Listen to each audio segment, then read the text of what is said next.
a chemical reaction. Whenever a reaction takes place, the reaction is formation of a new bond, breaking up of an already existing bond. For the formation of a new bond and for the breaking of a already existing bond, there is a need of energy. Energy is required for every chemical reaction. It might be in a different form.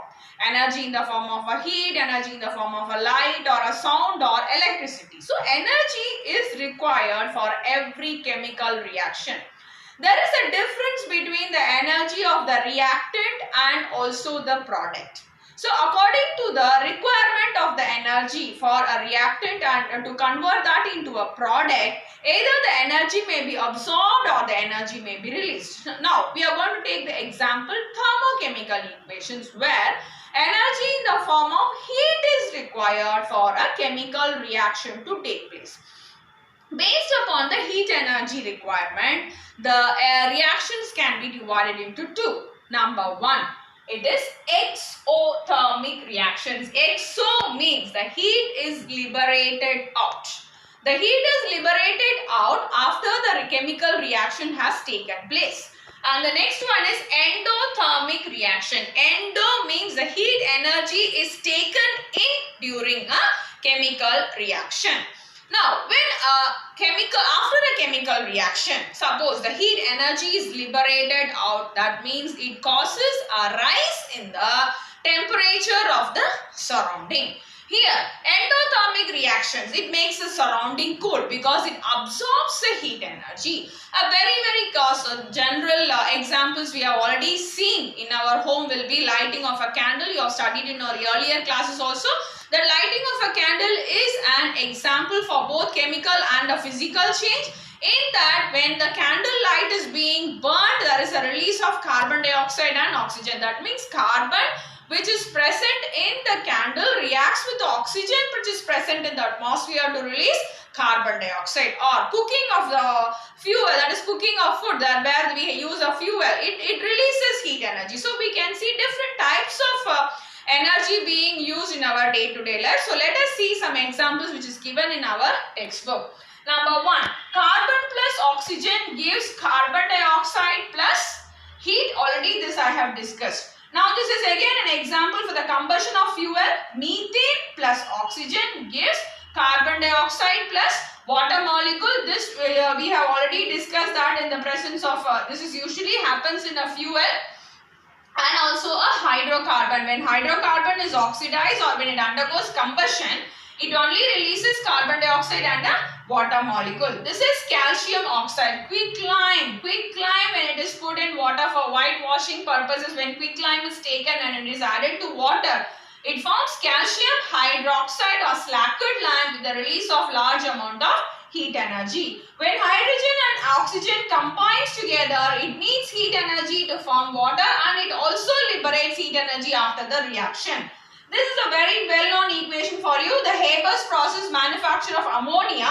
The temperature usually the conditions under the conditions we have already learned it 450 to 500 degrees Celsius is required for nitrogen and hydrogen to combine together to form ammonia.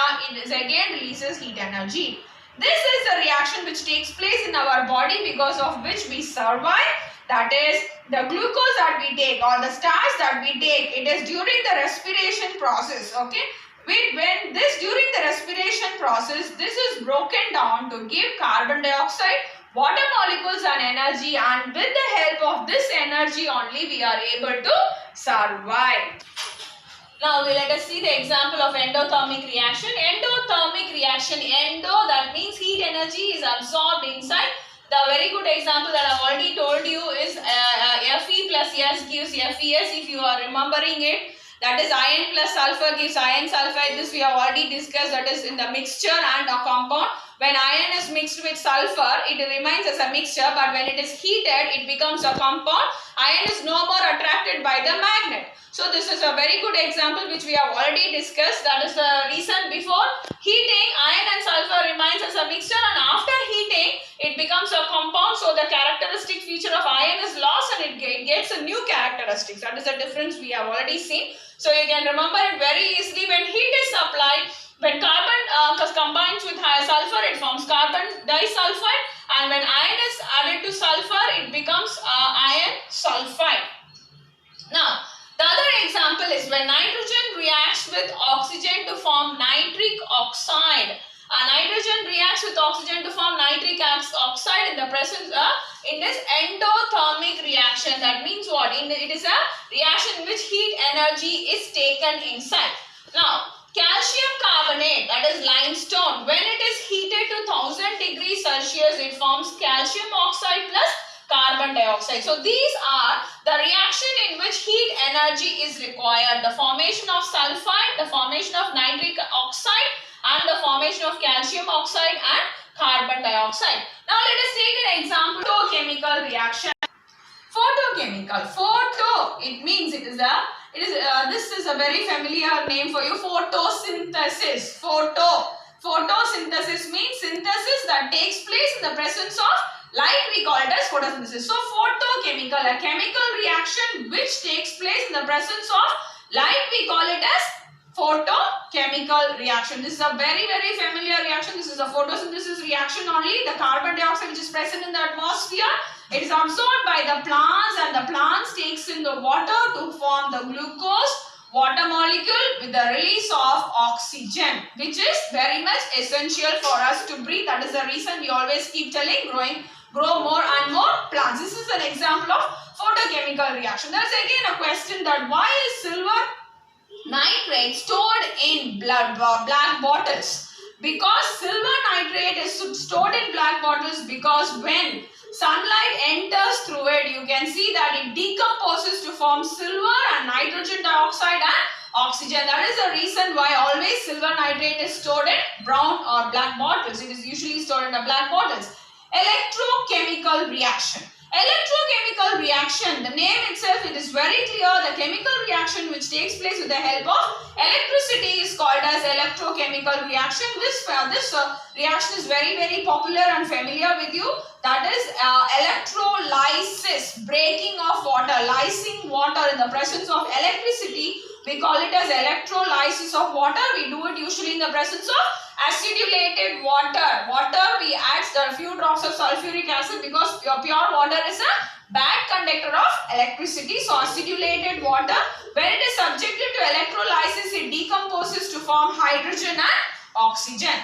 Then fused KCl. Fused means molten KCl. As I have already said, this is a metal which is found on the topmost series of a metal order. It is found in the activity series. It is found on the topmost. That means it is a highly reactive metal.